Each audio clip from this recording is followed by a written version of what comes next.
starting with this. Okay, beta, we are starting chapter 10 of our NCERT book, and that is microbes in human welfare. Okay, what we are going to study in this chapter? We are going to study that there are different type of microorganisms. Okay, we know different type of microorganisms. It may be bacteria, viruses, fungi, ठीक है, protozoans हैं. ये सारे name जब भी हमारे mind के अंदर आते हैं तो हमें ऐसा लगता है कि they are always doing harm to our body. ठीक है, in one on another way, किसी ना किसी तरीके से वो हमारी बॉडी को हार्म पहुंचाते होंगे. But in this chapter we are going to study here about the functions that are beneficial for our body as well as human welfare, and this is done by these microorganisms. तो यहाँ पे हम micro organisms जो हैं उनका positive role क्या है हमारी लाइफ में, उसके बारे में स्टडी कर रहे हैं.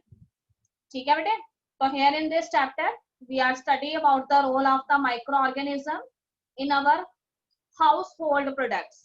ठीक है, घर में हम कई तरह की चीजें जो है वो यूज करते हैं, पर वो हमें ना मिलती अगर माइक्रो ऑर्गेनिजम्स जो हैं उनमें इंपॉर्टेंट एक्टिविटी प्ले ना करते. ठीक है, तो उसमें से एक कॉमन सा एग्जांपल है जो हमारे ब्रेकफास्ट में हम अक्सर यूज करते हैं, वो क्या है, कर्ड है. ठीक है, तो कर्ड जो है वो कहते हैं कि हमें इतना टेस्टी, इतना अच्छा जो है वो कर्ड इसलिए मिल रहा है क्योंकि माइक्रो ऑर्गेनिजम्स ने उन्हें बनाया है. कौन से माइक्रो ऑर्गेनिज्म ने बनाया होगा, सोचो. Lactobacillus bacterium. Yes, it is the bacterium lactobacillus. ठीक है, लैक्टोबैसिलस उसका नेम इसलिए पड़ा है क्योंकि वो इस दौरान जो है जब मिल्क प्रोटीन्स जो है उसका कोएगुलेशन करता है तो उस दौरान जो है वो एक एसिड बनाता है. ठीक है, कौन सी एसिड होगी, सोचो कौन सी एसिड होगी, उसके नाम से एसिड है, लैक्टिक है. Yes, it is lactic acid. Okay बेटा, तो next topic what we study in this chapter is role of micro organisms in the production of industrial product.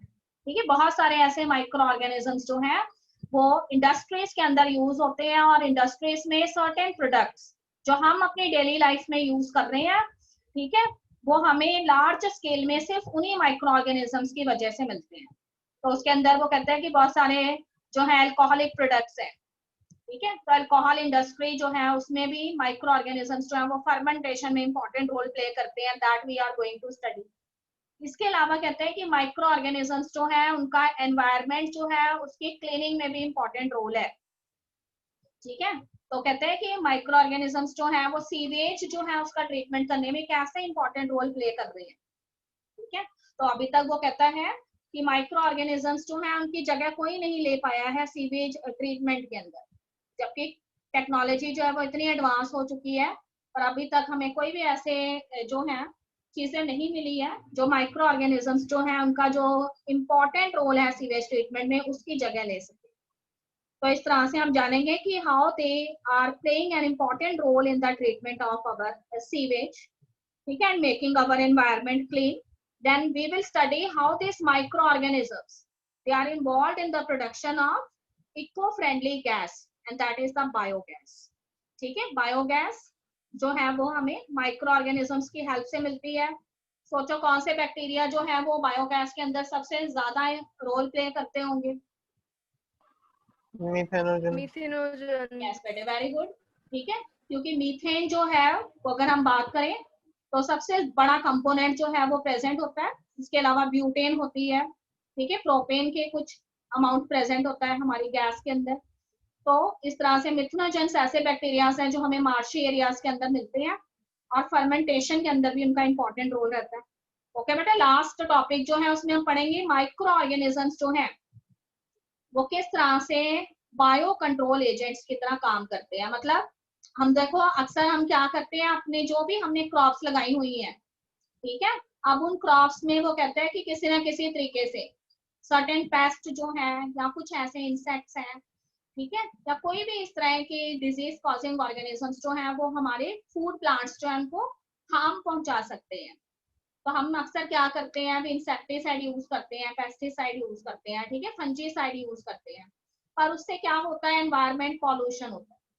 तो कहते हैं कि there are certain micro organisms that are already present in your field. आपके field के अंदर पहले से ही present है वो माइक्रो ऑर्गेनिज्म.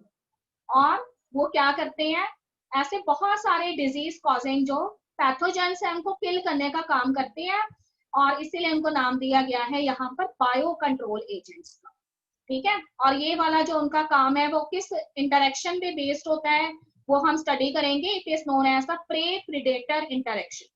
तो कहते हैं कि हमें फील्ड में कुछ नहीं स्प्रे करना, इन माइक्रो ऑर्गेनिजम्स ने अपने अपने एनिमीज खुद ही ढूंढ लेने हैं और आपस में लड़ना है, उसके बाद उन्हें खत्म कर देना है। ठीक है, और हम फ्री रहेंगे, एनवायरमेंट को भी कोई पॉल्यूशन नहीं होगा। तो इस तरह से इनका important role as a bio control agent. And in the last, some of the microorganisms they are itself behave as a biofertilizers. ठीक है बेटे, biofertilizer means there are certain living organisms which are playing the role of fertilizer. You know very well fertilizers क्या होते हैं, synthetic chemicals होते हैं जिन्हें laboratories में तैयार किया जाता है, जो काफी पॉइजनस होते हैं। तो जब हम उन्हें एग्रीकल्चर प्लांट्स के ऊपर स्प्रे करते हैं तो कहते हैं कि वो क्या करते हैं, कई बार उनसे अननेसेसरी इंसेक्ट्स वगैरह जो काफी बेनिफिशियल थे फील्ड के लिए वो भी किल हो जाते हैं। ठीक है, कुछ दूसरे प्लांट्स जो उनकी ग्रोथ पे भी वो इफेक्ट डाल सकते हैं। तो हमने यहाँ पे किसके बारे में बात कर रहे हैं, ऐसे माइक्रो ऑर्गेनिजम्स के बारे में बात कर रहे हैं जो माइक्रो ऑर्गेनिजम्स जो है वो फील्ड की फर्टिलिटी जो है उसको बनाए रखेंगे। ठीक है, और किसी तरह से भी वो कहते हैं कि जो क्रॉप प्लांट्स हैं उनको नुकसान नहीं होने देंगे। वो सारे फर्टिलाइजर्स जो हैं कि जो फंक्शन वो प्ले करेंगे उन्हें हम क्या कहेंगे, बायो फर्टिलाइजर्स के। ठीक है, फॉर एग्जांपल हमने राइस फील्ड देखा हुआ है, तो अगर हम दूर से खड़े होकर राइस फील्ड को देखते हैं तो कहते हैं कि हमें थोड़ा सा ब्लूइश ग्रीनिश सा शाइनी अपीयरेंस नजर आता है जो फील्ड में वाटर होता है उसका। ठीक है बेटे, ऐसा क्यों है वो भी आपको मालूम है, क्योंकि उसके अंदर क्या प्रेजेंट है, कुछ खास तरह के बैक्टीरियम प्रेजेंट है। It may be Anabina, it may be non-stalk, it may be some cyanobacteria are there. So all of these, they are helping these paddy plants by providing the essential nutrients that are required by the plants. तो इस तरह से बहुत सारे ऐसे micro organisms हैं जो bio fertilisers का रोल प्ले करते हैं। ओके बेटे, तो सारी चीजें हमारी सुनी हुई हैं। देखो इंट्रोडक्शन में हमें क्या बताया गया है, इंट्रोडक्शन में हमें ये बताया गया है कि हमारा जो बायोलॉजिकल सिस्टम है, ठीक है, उसमें बड़ी बड़ी जो चीजें हैं उस पर तो हमारी फटाफट नजर जाती है कि उसमें खूब सारे प्लांट्स प्रेजेंट हैं, एनिमल्स प्रेजेंट हैं। ओके बेटे, पर वो कहता है कि इसके अलावा हमारा जो बायोलॉजिकल सिस्टम है उसमें सिर्फ मैक्रोस्कोपिक प्लांट्स और एनिमल्स ही नहीं है, इसके अलावा कुछ छोटे छोटे से ऑर्गेनिजम्स भी हैं जो हमारे बायोलॉजिकल सिस्टम के मेन कंपोनेंट्स हैं। And these living components of our biological systems are nothing but they are the microorganisms or the microbes. Okay बेटे, अब वो कहता है कि कहाँ प्रेजेंट है, तो ऐसा नहीं है कि किसी स्पेसिफिक जगह पे प्रेजेंट होंगे। They are cosmopolitan in nature, they are found everywhere, सभी जगह पे मिलते हैं हमें। ठीक है, अगर हम एक लंप ऑफ सॉइल ले लेते हैं अपने हाथ में तो मिलियंस ऑफ बैक्टीरिया या तरह तरह के माइक्रोब्स उसमें प्रेजेंट है। वाटर की बात करेंगे तो उसमें तरह तरह की बैक्टीरिया प्रेजेंट है। अगर वो कहते हैं कि एयर जो हम इनहेल करते हैं उसमें भी माइक्रो ऑर्गेनिजम्स प्रेजेंट है, आपकी बॉडी के अंदर एक माइक्रो ऑर्गेनिज्म प्रेजेंट है। ठीक है बेटे, कौन सा माइक्रो ऑर्गेनिज्म है जो आपकी बॉडी के अंदर लंबे टाइम से रह रहा है, बताइए। हाँ जी, name one bacterium that is living in your body from your birth. अब जब तक आप जिंदा रहेंगे तब तक आपकी बॉडी के अंदर रहेगा, पर आपको कोई भी वो हार्म नहीं पहुंचा रहा। उसका एक स्पेशल नेम भी दिया गया है, मैंने 11th क्लास में बताया था, बताओ कौन सा है। हाँ जी, भूल गए क्या, कौन सा है, चलो बहुत अच्छी बात है। The name of the bacterium is, the name of the bacterium is E coli बेटे। ठीक है, the name of the bacterium is E coli. कहाँ पे होता है ये, तो ये कहते हैं कि from the time of your birth आपकी जो स्मॉल इंटेस्टाइन है उसके अंदर ये बैक्टीरिया रहता है, और जब तक आप जिंदा रहते हैं तब तक आपके स्मॉल इंटेस्टाइन के अंदर इस बैक्टीरिया का इंपॉर्टेंट रोल है एब्जॉर्प्शन में, एब्जॉर्प्शन ऑफ द फूड में भी। ठीक है, that's why it is known as the giant old man of your intestine. ठीक है, आपके इंटेस्टाइन के अंदर सबसे पुराना आदमी जो है उसका नेम दिया गया है, फिर भी नहीं आप जानते उसको। एनीवेज, ओके बेटे, इसके अलावा कहते हैं कि प्लांट्स और एनिमल्स जो है उनके अंदर भी बैक्टीरियम्स जो है वो प्रेजेंट है, माइक्रोब्स प्रेजेंट है। ठीक है, तो प्लांट्स जो हैं वो तो आपको मालूम ही है, they can not survive without micro organism because these micro organism they are supplying essential nutrients to these plants for their growth. और अगर हम एनिमल्स की बात करें तो एनिमल्स जो हैं वो क्या करते हैं, सेलुलोज रिच डाइट लेते हैं, ठीक है, रॉ ग्रासेस खाते हैं। तो इस तरह से वो कहते हैं कि उनका जो कड होता है, जो उनके अंदर रॉ फूड गया है, उसके बाद उसकी जुगाली करते हैं ना, तो ये रॉ फूड जो है उसके अंदर numerous type of bacterium present, जो सेलुलोज के ब्रेकडाउन में हेल्पफुल होते हैं उनके रूमिनेंट स्टमक के अंदर, ठीक है। तो वन ऑफ सच बैक्टीरियम्स आता मिथुनोजन्स आल्सो। उसके बाद देखो कहते हैं कि इसके अलावा ये इतने ज्यादा एडवांस है ये माइक्रो ऑर्गेनिजम्स कि ये ऐसी ऐसी जगह पे रह सकते हैं जहां पर आप जैसे, या फिर वो कहता है कि और कोई भी लाइफ फॉर्म्स जो है उनका रहना पॉसिबल नहीं, ठीक है। These micro organisms they are easily survive in at very high temperatures, ठीक है। गर्म पानी के झरने होते हैं, गीजर्स होते हैं जिनका टेम्परेचर 100 डिग्री सेल्सियस से भी ज्यादा है, उतना गर्म है वहां पे वाटर, तो उसके अंदर भी इजीली वो कहते हैं कि बैक्टीरिया सर्वाइव कर पा रहे हैं, ठीक है। सॉइल्स के डीपर जोन्स जिनमें ऑक्सीजन का अमाउंट काफी कम हो सकता है, वहां पे भी ये इजीली सर्वाइव कर रहे हैं, ठीक है। अगर कहते हैं कि काफी मीटर्स तक स्नो जमी हुई है तो उसके अंदर भी, उसके डिफरेंट लेयर्स के अंदर भी इतने कम टेम्परेचर में भी वो सर्वाइव कर पाते हैं, ठीक है। इसके अलावा एसिडिटी, एसिडिक सॉइल जहाँ पे एसिड का कंटेंट बहुत ज्यादा है वहां पे भी बैक्टीरिया सर्वाइव कर जाते हैं। तो इस तरह से माइक्रो ऑर्गेनिजम्स जो है वो तरह तरह के, देखो यहाँ पे माइक्रो ऑर्गेनिजम्स की फर्स्ट कैटेगरी के अंदर हमें क्या नजर आ रहे हैं, बैक्टीरियाज नजर आ रहे हैं, ठीक है बेटे। 11th क्लास में हम पढ़ चुके हैं अकॉर्डिंग टू देयर शेप हमने बैक्टीरियाज को अलग अलग कैटेगरीज में रखा है। दे में बी बैसिलस, दे में बी फोकस, ठीक है, कुछ स्पाइरल बैक्टीरियाज होते हैं, कुछ कॉमा शेप बैक्टीरियाज होते हैं। तो इस तरीके से हमें अलग अलग तरह के बैक्टीरियाज नजर आते हैं अकॉर्डिंग टू देयर शेप। फिर अगर मैंने आपको अच्छे से, आपको याद हो जब हमने सेल वाला चैप्टर पढ़ा था, cell as a unit of life, तब आपको ये भी बताया गया था कि according to the stain that was given by the scientist Gram, ठीक है।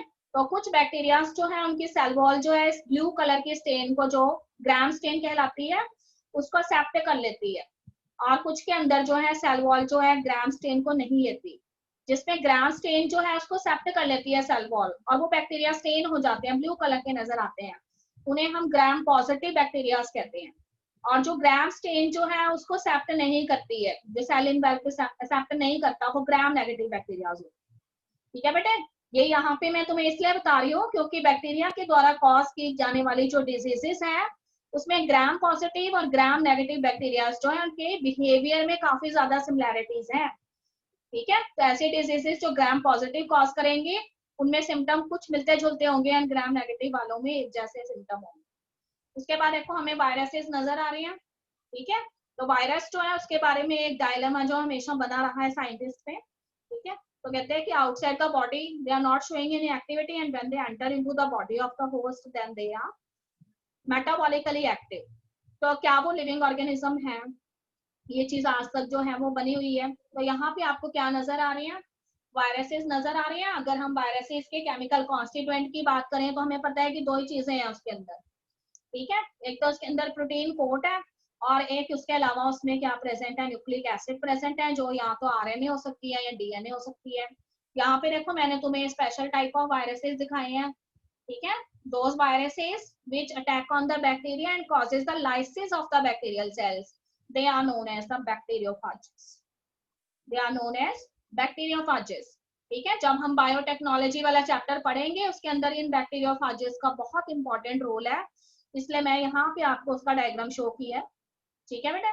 तो इस तरह से कहते हैं कि तीसरी कैटेगरी जो है उसमें फंजाई ली जा सकती है, ठीक है। यहाँ पे आपको फंजाई के बारे में इसलिए बताया जा रहा है क्योंकि बहुत सारी डिजीजेस जो है प्लांट्स और एनिमल्स में फंगस के द्वारा कॉज की जाती है, पर इसके अलावा फंजाई जो है उसका एक दूसरा रूप भी है, ठीक है। बहुत सारी फंजाई जो है उसको हम कंज्यूम करते हैं, they are the constituent of our edible items, ठीक है। खाने वाली चीजें जो है उससे भी रिलेटेड है, जैसे मशरूम्स है हमारी एक खास वेजिटेबल है, हम नाम तो उसको वेजिटेबल का देते हैं, ठीक है, पर है क्या, वो फंजाई है, ठीक है बेटे। तो इस तरह से वो कहते हैं कि numerous type of micro organisms आते हैं।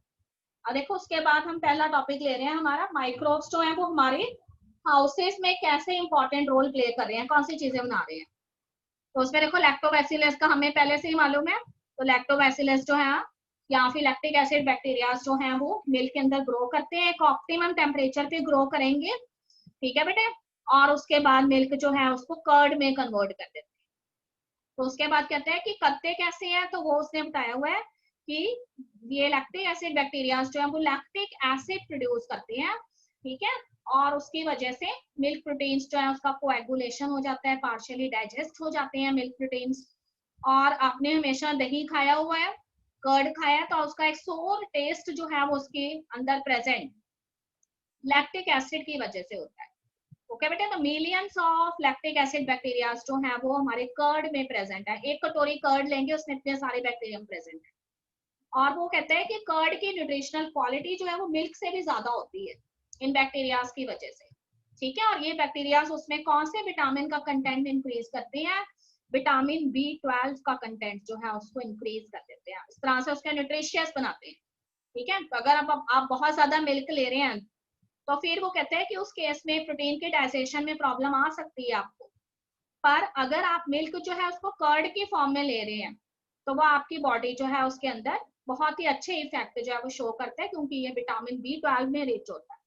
ओके बेटे, फिर कहते हैं इसके अलावा क्या होता है कि इस तरह से लैक्टिक एसिड बैक्टीरिया कर्ड की हेल्प से आपके स्टमक के अंदर एंटर कर जाते हैं, और उसके बाद आपके स्टमक में अगर कोई अननेसेसरी माइक्रो ऑर्गेनिजम्स एंटर किए हुए हैं तो उनको किल करने का भी काम करते हैं, ठीक है। तो इस तरह से आपके स्टमक से रिलेटेड जो इन्फेक्शंस हैं उसको भी रोकते हैं। फिर देखो कहते हैं कि इतने टेस्टी टेस्टी फूड हम कई बार खाते रहते हैं, ठीक है, तो वो सारा जो फूड है वो हमें किसकी हेल्प से मिला है, माइक्रोब्स की हेल्प से मिला है। तो उसमें साउथ इंडियन फूड जो आजकल पंजाबियों का फेवरेट बना हुआ है, ठीक है, इडली डोसा घर में भी बनाते हैं, नहीं बना तो फिर मार्केट से लाके खाते हैं, कैसे भी करते हैं। तो ये सारा जो है उसका जो डो है वो हमने किसकी हेल्प से तैयार किया है, माइक्रो ऑर्गेनिजम्स की हेल्प से तैयार किया है, ठीक है। पहले उसका डो जो है उसको फर्मेंट करना पड़ता है ना, तो उसके बाद वो कहते हैं कि इसका जो डो होता है उसके अंदर थोड़े टाइम तक जब आप उसको रख देते हैं तो उसको थोड़ा सा फ्लफी बन जाता है, ठीक है। तो उसका जो पफ्ड अप अपीयरेंस है वो उसके अंदर माइक्रो ऑर्गेनिजम्स के द्वारा जो कार्बन डाइऑक्साइड गैस प्रोड्यूस की जाती है उसकी वजह से होता है, ठीक है। तो जितना ज्यादा वो फूल जाएगा उतनी ही अच्छी जो है, उतनी ही आप कह सकते हैं सॉफ्ट सॉफ्ट इडली या डोसा जो है वो आपका तैयार होता है। फिर कहते हैं कि ब्रेड जो है उसके फर्मेंटेशन में, ठीक है, ईस्ट फंजाई जो है उसका इंपॉर्टेंट रोल है। तो यहाँ पे उस फंजाई का नेम लिया गया है, and the name of the fungi yeast is Saccharomyces cerevisiae, ठीक है। क्योंकि अब आप 12th क्लास के स्टूडेंट हैं तो अब हम ईस्ट फंजाई नहीं बोलते रहेंगे, बहुत दिनों तक बोल लिए, अब हमने उसका नया नाम याद रखना है, and that is Saccharomyces cerevisiae. Alright बेटे, उसके अलावा कहते हैं कि साउथ इंडिया के अंदर एक ड्रिंक बहुत ही फेमस है जो पाम्स जो है, ठीक है, उसके फर्मेंटेशन से तैयार किया जाता है और उस ड्रिंक को टोडी ड्रिंक कहते हैं। तो अक्सर इंग्लिश की लिटरेचर की कहानियों में अगर वो साउथ इंडियन कहानियां तो उसमें इसका बारे में बताते हैं टीचर, टोडी ड्रिंक के बारे में, ठीक है। तो पाम्स जो है उसमें से मिल्क इकट्ठा कर लिया जाता है, उसका फर्मेंटेशन किया जाता है। देखो कैसे करते हैं, एक छोटी सी मटकी लेते हैं और उस मटकी के अंदर उन्होंने पाम मिल्क जो है उसको इकट्ठा कर लेना है, और उसके बाद जो है, ठीक है, माइक्रो ऑर्गेनिजम्स जो है उसको इनोकुलम की फॉर्म में डालते हैं, ऊपर से कपड़ा बांध के ना उस मटकी को पाम ट्री के साथ ही लटका देते हैं, कई दिनों तक लटकता रहता है वो। और उसके बाद क्योंकि ऑक्सीजन की एब्सेंस में ये प्रोसेस होना है फर्मेंटेशन, तो एक बड़ा अच्छा सा ड्रिंक तैयार हो जाता है। तो साउथ इंडियन जो सेरेमनीज है, रिलीजियस सेरेमनीज जो है उनके अंदर इसे यूज किया जाता है, ठीक है बेटे। इसके अलावा कहते हैं कि कई बार जो है फिश का फर्मेंटेशन करना है, सोयाबीन का फर्मेंटेशन है, ठीक है। असम की साइड अगर हम चले जाएंगे तो वहां पे जो बैम्बू शूट्स होती है ना, यंग बैम्बू शूट्स होती हैं, इनकी वेजिटेबल तैयार की जाती है, सब्जियां बनाई जाती हैं घर में, ठीक है, या फिर वैसे ही उसको रॉ फॉर्म में भी खाया जाता है। तो बैम्बू शूट्स जो है उसको फर्मेंट करके रखा जाता है। अभी मैं आपको उसकी पिक्चर दिखाऊंगी कि कैसे लगती है वो। उसके बाद कहते हैं कि चीज तैयार की जाती है, और हर एक तरह की जो चीज है ना उसका अपना अपना टेक्सचर है, फ्लेवर है, टेस्ट अलग अलग है सभी का। और वो इसलिए होता है क्योंकि हर एक तरह की जो चीज है उसको बनाने वाले माइक्रो ऑर्गेनिज्म भी खास है, ठीक है बेटे। तो उसमें दो तरह की उसने चीज के बारे में यहाँ पे बताया हुआ है। तो उसमें फर्स्ट जो है वो स्विस चीज है, बड़ी फेमस होती है, और इसकी पहचान क्या है, तो इसमें कहते हैं कि बड़े बड़े से पोर्स आपको नजर आते हैं, इसके जो बड़े बड़े से पोर्स हैं वो जब ये बैक्टीरियम जिसका नेम है प्रोपाइनी बैक्टीरियम शार्मानी, ठीक है, तो यहाँ से आपको क्वेश्चन आ जाएगा 1 मार्क। किसमें चीज जो है उसका फॉर्मेशन किस बैक्टीरिया की हेल्प से होता है, तो बैक्टीरिया का नेम है प्रोपाइनी बैक्टीरियम शार्मानी। और जब वो कहते हैं कि ये चीज बनाता है तो काफी सारे कार्बन डाइऑक्साइड प्रोड्यूस करता है, और जब वो कार्बन डाइऑक्साइड जो है इसमें से चली जाती है, ठीक है बेटे, तो उसके बाद जो है उसमें बड़े बड़े से होल हो जाते हैं और वो काफी अच्छा लुक मिलता है उसको चीज को। फिर अगर हम बात करते हैं रॉकफोर्ड चीज की, तो रॉकफोर्ड चीज जो है वो एक फंजाई की हेल्प से बनती है। तो आज बाद में फ्री टाइम में पता लगाएंगे कि कौन सी फंजाई है वो, ओके बेटे, उसकी वजह से उसका फ्लेवर बहुत ही अच्छा होता है। फिर देखो यहाँ पे आपको सारे प्रोडक्ट नजर आ रहे हैं। देखो हमें कर्ड नजर आ रहा है, हमें इडली डोसा नजर आ रहा है, हमें टोडी ड्रिंक नजर आ रहा है, ठीक है बेटे, टोडी ड्रिंक तुमने पहले कभी नहीं देखा हुआ। उसके बाद हमें फर्मेंटेड फिश नजर आ रही है। यहाँ पे देखो हमें रॉकफोर्ड चीज नजर आ रही है, ये वाली जहां मैं कर्सर लगाया हुआ, ठीक है बेटे, ये रॉकफोर्ड चीज है। और ये स्विस चीज है, देखो कितने बड़े बड़े होल हैं उसके अंदर प्रेजेंट। और यहाँ पे फर्मेंटेड बैम्बू शूट्स है, ठीक है, तो इसकी सब्जी बनाई जाती है, काफी फेमस होती है ये असम की जो डिशेज है उनके अंदर, ठीक। तो ये सारे जो अच्छे अच्छे फूड है वो हमें सिर्फ और सिर्फ माइक्रो ऑर्गेनिजम्स जो है उनकी वजह से मिलते हैं, ओके बेटे। अब वो कहते हैं कि माइक्रो ऑर्गेनिजम्स जो है अगर हमारे हाउस होल्ड में इंपॉर्टेंट रोल प्ले करते हैं, तो इंडस्ट्री में बनने वाले काफी सारे प्रोडक्ट्स जो हैं वो भी माइक्रो ऑर्गेनिजम्स की वजह से, ओके। तो उसमें कहते हैं कि एंटीबायोटिक्स जो है उनका हम लार्ज स्केल प्रोडक्शन करते हैं with the help of some of the important fungi bacterium, alright. तो बेवरेज बनाते हैं हम, तरह तरह के अल्कोहलिक बेवरेज हैं, जो आपको पता होना चाहिए कि इंडिया के अंदर काफी सारी जो हमारी इनकम है वो अल्कोहल इंडस्ट्री से हमारी बनती है, ठीक है। वो चलो अब किसी की अपनी चॉइस है, ऐसे लोगों को हमेशा मना किया जाता है, but the consumption of alcohol is very high in India, ठीक है। तो आपको पता होना चाहिए कि आज इंडिया के अंदर पंजाब जो है वो फर्स्ट रैंक पर है अल्कोहल के कंजप्शन में, उससे पहले केरल हुआ करता था, ठीक है, अगर आप न्यूज अच्छे से सुनते हैं तो उसके बाद देखिए यहाँ पे उसने बताया हुआ है कि इंडस्ट्रियल स्केल पर अगर हमने इन प्रोडक्ट्स का बड़े अमाउंट में प्रोडक्शन करना है, टन्स में प्रोडक्शन करना है, तो उसके लिए हम बड़े बड़े से वेसल्स यूज करते हैं जिनको हम क्या कहते हैं, फर्मेंटर्स कहते हैं, या नोन एज द फर्मेंटर्स, ठीक है। उसके बाद कहते हैं कि फंजाई उसके अंदर कौन सी यूज होती है फर्मेंटेशन में, यीस्ट फंजाई यूज होती है विच इज सैक्रोमाइसिस सैरिडस है। और तरह तरह के अल्कोहलिक बेवरेजेस तैयार किए जाते हैं जिसमें वाइन, बियर, विस्की, ब्रांडी, रम, ये सारे जो हैं वो अल्कोहलिक प्रोडक्ट है। तो उसमें से वो कहता है कि ब्रेड बनाने में भी जो यीस्ट फंजाई है उसका इंपॉर्टेंट रोल है, इसलिए हम इसे ब्रूअर यीस्ट के नेम से भी जानते हैं, ठीक है। उसके बाद देखो यहाँ पर जो भी हमारे सीरियल्स हैं या फिर फ्रूट जूसेस हैं, देखो फ्रूट जूसेस के अंदर दो आ सकते हैं, ठीक है, इट में भी केन जूसेस और इट में भी ग्रेप्स को भी इसमें यूज किया जाता है, अगर आपको अच्छे से पता है। तो उसका फर्मेंटेशन जब करवाया जाता है सीरियल्स का या फिर फ्रूट जूसेस का, तो हमें इथेनॉल मिलती है, ठीक है। तो इथेनॉल जो है उसको केमिस्ट्री की टर्म में हम एब्सोल्यूट अल्कोहल कहते हैं, it is known as absolute alcohol. उसके बाद वो कहते हैं कि रॉ मटेरियल जो इसके अंदर यूज किया जाता है वो कौन सा रॉ मटेरियल है और कितने बड़े लेवल पे उसका डिस्टिलेशन किया गया है, ठीक है। तो डिस्टिलेशन अगर हमने वो कहते हैं कि बहुत ज्यादा किया है, पूरा का पूरा उसमें से जो भी मोलासिस वगैरह है उसको साफ कर दिया है, तो हमें जो अल्कोहलिक ड्रिंक मिलेंगे, ठीक है, उसके अंदर जो है उसका जो इफेक्ट होगा वो ज्यादा होगा, नशा उसके अंदर ज्यादा होगा। फॉर एग्जाम्पल अगर हम वाइन और बियर की बात करते हैं तो कहते हैं कि उसमें डिस्टिलेशन थोड़ा सा कम किया जाता है, तो इसलिए ये कम नशीली होती है। और अगर हम विस्की, ब्रांडी एंड रम की बात कर रहे हैं तो उस केस में वो कहते हैं कि डिस्टिलेशन ज्यादा किया जाता है, तो इसलिए इनमें नशे का कंटेंट जो है, इसका जो इफेक्ट है हेल्थ के ऊपर वो ज्यादा होता है। सबसे ज्यादा जो है वो रम के अंदर डिस्टिलेशन किया जाता है, ओके बेटे। यहाँ पे देखो आपको फर्मेंटर नजर आ रहे हैं, सी स्टील से बने हुए बड़े बड़े से वेसल्स होते हैं जिनको फर्मेंटर कहा जाता है, और इसके अंदर काफी ज्यादा अमाउंट में टन्स के अंदर जो है रॉ मटेरियल डाला जाता है, ठीक है। वो ग्रेप से तैयार किया हुआ, केन से तैयार किए हुए मोलासेस हो सकते हैं, या फिर उसकी जगह पे माल्टेड सीरियल्स हो सकती हैं। तो ये सारे प्रोडक्ट हमें अल्कोहलिक प्रोडक्ट जो है वो यहाँ पे मिल जाते हैं, ओके बेटा। उसके बाद वाला जो हमारा टॉपिक है वो है एंटीबायोटिक्स। ऑलराइट, तो अब वो कहता है कि माइक्रो ऑर्गेनिजम्स जो हैं उनसे हमें खास तरह के ड्रग्स मिलते हैं, मेडिसिन मिलती हैं, जिनको हम किस नेम से जानते हैं, एंटीबायोटिक्स के नेम से जानते हैं। तो ये एंटीबायोटिक्स जो है, ठीक है, देखो नाम तो उसका क्या लिखा हुआ है, एंटीबायोटिक, एंटी मीन्स अगेंस्ट, ठीक है, एंड बायोटिक वर्ड का मतलब है अगेंस्ट लाइफ, ठीक है। तो कहते हैं कि ऐसा कुछ नहीं है, ये एंटीबायोटिक्स ऐसे ड्रग हैं जिन्हें हमने किसकी हेल्प से तैयार किया है, माइक्रो ऑर्गेनिजम्स की हेल्प से तैयार किया है। और ये दूसरे माइक्रो ऑर्गेनिज्म, जिन माइक्रो ऑर्गेनिज्म से हमने तैयार किया, उनके जो एनिमी माइक्रो ऑर्गेनिज्म है उनको ये क्या करते हैं, किल करते हैं, या फिर उनकी जो ग्रोथ है उसको ये क्या करते हैं, रिटार्ड करते हैं, रोकते हैं, ठीक है। तो one of the such antibiotic which was manufactured, which was prepared by the scientist Alexander Fleming in the year in the 20th century, ठीक है। कौन सी एंटीबायोटिक थी वो, हाँ जी, पेनिसिलियम।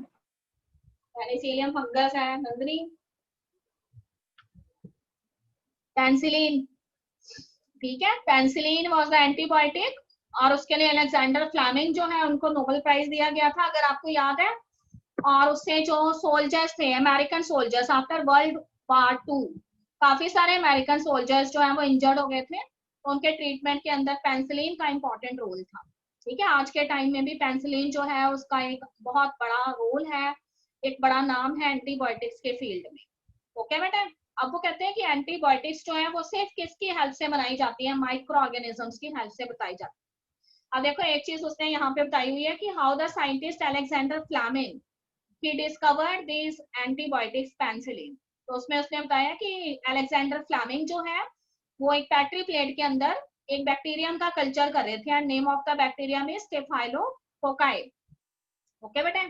तो स्टेफाइलोकोकाई बैक्टीरियम जो है उसका जब उन्होंने कल्चर किया एक खास तरह का मीडियम डाल के, तो उन्होंने देखा कि most of the colonies of the bacteria they are easily, ठीक है, ज्यादातर जो कॉलोनीज थी बैक्टीरिया की वो पेट्री प्लेट पे आसानी से ग्रो कर पा रही थी, पर एक पर्टिकुलर जगह ऐसी थी जहां पे स्टेफाइलोकोकाई बैक्टीरिया और फर्दर ग्रोथ नहीं कर पा रहा था, ठीक है। तो जब उन्होंने उसके सैंपल्स जो है उसको माइक्रोस्कोप में स्टडी किया, तो उनका पता लगा कि यहाँ पे ये जो है वो एक मोल्ड है, और ये जो मोल्ड है या ये जो फंगस है वो उन्हें पेनिसिलिन नजर आई, तो उन्हें पता लग गया कि ये फंगस जो है वो स्टेफाइलोकोकाई बैक्टीरिया जो है उसकी फर्दर ग्रोथ नहीं होने दे रही। तो इससे उनके माइंड में ये आया कि अगर दो माइक्रो ऑर्गेनिजम्स जो हैं उनके हम रिलेशंस को फाइंड आउट कर लें कि कौन सा माइक्रो ऑर्गेनिज्म किसके अगेंस्ट है, तो उससे हम सर्टेन केमिकल्स आइसोलेट कर सकते हैं, और उन केमिकल से हम क्या बना सकते हैं, मेडिसिन तैयार कर सकते हैं। तो इस तरह से एंटीबायोटिक्स जो है वो डिस्कवर्ड हुई, ओके बेटे।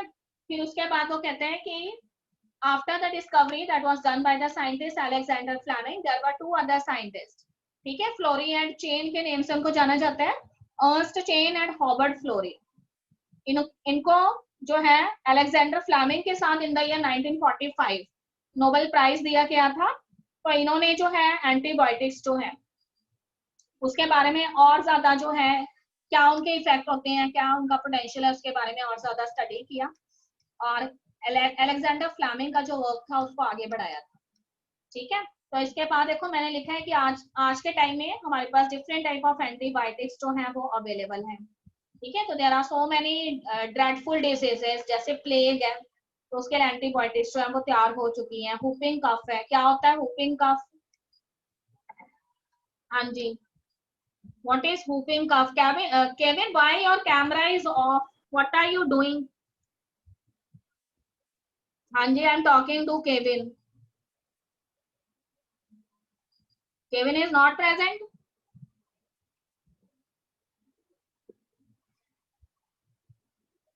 हाँ जी, Kevin unmute yourself and speak,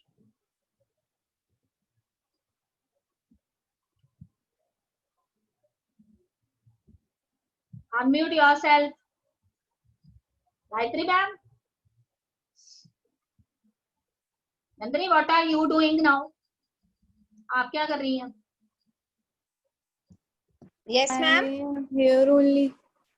दो स्टूडेंट्स जिन्होंने अपने कैमरास ऑफ किए हुए हैं ना, they are not physically present, They have just entered the meeting and doing some other work.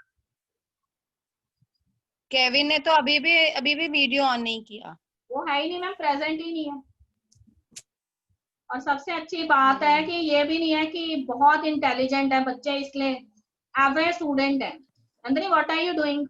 Are you doing some work of your Aakash institute? No, ma'am, I am not doing anything. I have this book. Oh, that you are showing me that book ना? But you are doing some नहीं work. मैं present हूँ ma'am. वो ma'am जब मैंने video of कर तुम्हें- देते हो ना, मैंने आपको पहले भी वार्निंग दी थी कि अगर आपका कैमरा ऑफ हुआ तो आपको बाहर निकाल दिया जाएगा मीटिंग से। आपको समझ नहीं आता ये?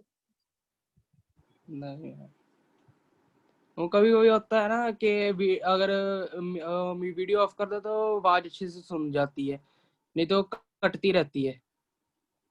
प्रिंसिपल मैम ने ये बोला हुआ है जिस बच्चे का वीडियो ऑफ है उसको बाहर कर दो, क्योंकि वो खुद बहुत जानता है, इसलिए उसको समझाने की कोई जरूरत नहीं है। नहीं वैसे क्या? होती है। नंदिनी, मेरे को बुक में देखने की कोई जरूरत नहीं है। I have already written the things on the screen and it is very much visible. ठीक है, so look at the screen only and don't be over smart, because teacher is always smarter than the student, that's why she is a teacher.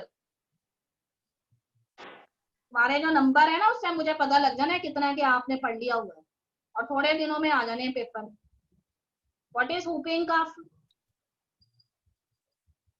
whooping cough क्या होती है?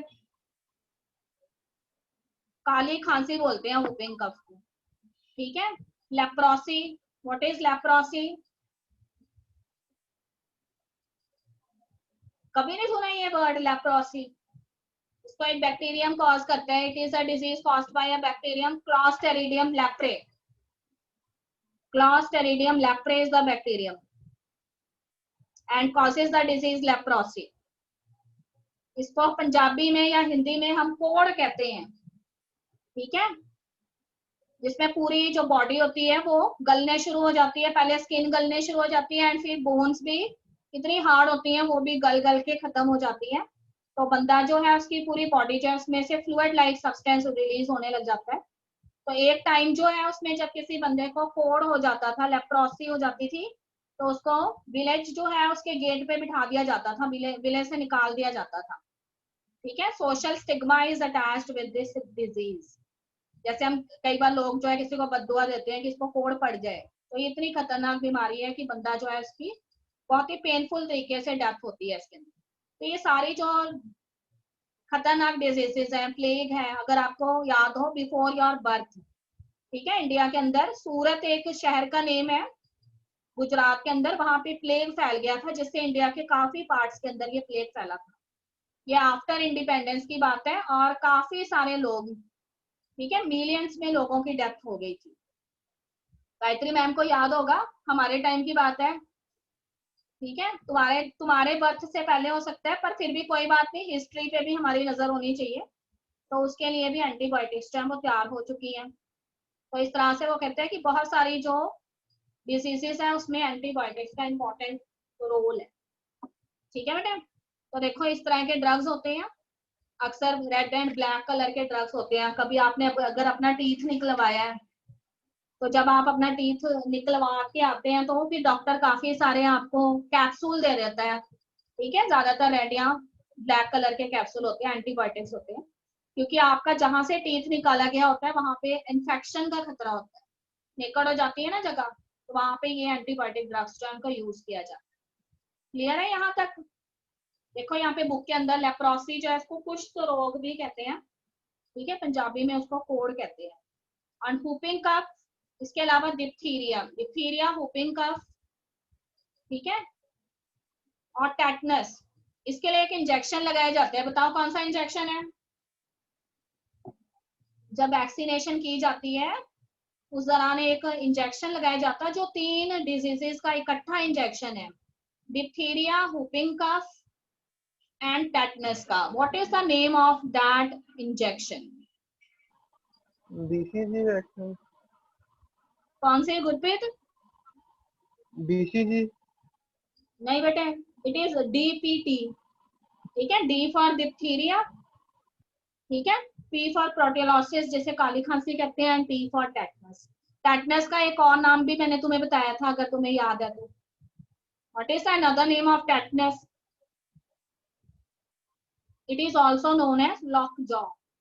इसे lock jaw भी कहते हैं, क्योंकि इसमें बंदे की जब डेथ होती है ना, अगर किसी को ये डिजीज हो जाती है, जैसे रस्टेड ऑब्जेक्ट से होती है, तो अगर ये डिजीज होती है तो बंदा जो होता है उसकी डेथ जो है वो अकड़ने से होती है। उसके मसल्स जो होते हैं एक बार कॉन्ट्रैक्ट हो जाते हैं और दोबारा रिलैक्स नहीं हो पाते। टेटनाइज सिचुएशन कहा जाता है इसको। जब आपने मसल वाला चैप्टर पढ़ा था पिछले साल, तब आपको ये बताया गया था उस टाइम पर कि मसल्स एक टाइम पीरियड के लिए कॉन्ट्रैक्ट होते हैं, उसके बाद वो रिलैक्स हो जाते हैं। पर अगर वो कॉन्ट्रैक्ट ही रह जाए और रिलैक्स ना हो तो उस डिजीज को टेटनस कहते हैं। ओके बेटे, तो हम लोग पेज नंबर 183 पे अगला टॉपिक हम शुरू करेंगे अगले लेक्चर में। अब ध्यान से सुनेंगे सारे बच्चे मेरी बात, ठीक है। थोड़े दिनों में मैं सीईटी टेस्ट लूंगी। हमें प्रिंसिपल मैम ने बोला है कि हम अपने लेवल पे टेस्ट कंडक्ट कर सकते हैं और हर स्टूडेंट उसके अंदर प्रेजेंट रहेगा और टेस्ट अटेम्प्ट करेगा। टेस्ट जो है एग्जाम नेट के जरिए होगा, जो आपको अब अच्छे से आता है। क्लियर? और उसके मार्क्स रिकॉर्ड में लगेंगे, उसी के बेसिस पे फाइनल में हम आपकी इंटरनल असेसमेंट लगाएंगे। जो हमने बोर्ड को भेजनी है वो इंटरनल असेसमेंट हम उसके बेसिस पे लगाएंगे। क्लियर है? Excuse me, ma'am. हाँ जी, धर्मेंद्र बोलो। डीपीटी की फुल फॉर्म दोबारा बता दो। जल्दी।